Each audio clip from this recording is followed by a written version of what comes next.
माझं नाव रमेश कुंभार, तालुका रुग्णसेवक प्रहार संघटना।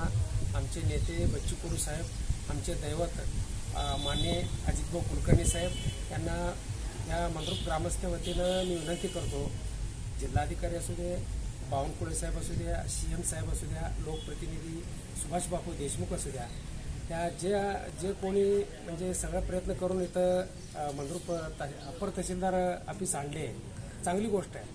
परंतु बाकीचे खाते काही टेबल अपुरा असल्यामुळे लोकांना हेलपाटे होत आहे, काम सोडून जात आहे, बस वेळेवर येत नाही। वयस्कर वृद्ध, आता एक माझे आजीला मी आणलो इथं, 85 वय आहे, त्यांना काय माहिती होत नाही म्हणून मी इथं त्यांना मदत करण्यासाठी आलो। त्या इथं मंद्रुप अप्पर तहसीलदारला अभिलेख कक्ष आणि पुरवठा विभाग, संजय गांधी निराधार विभाग, हे तिन्ही टेबल अत्यंत आवश्यक आहे। माननीय कार्तिकेय साहेब जिल्हाधिकारीने लक्ष घालून तात्काळ हे तिन्ही टेबल मंद्रुपला सोय करावे, अन्यथा प्रहार संघटनेच्या वतीनं नॅशनल हायवे अडवून तीव्र आंदोलन करण्यात येत आहे, एवढं विनंती करतो। जय हिंद, जय महाराष्ट्र, जय प्रहार।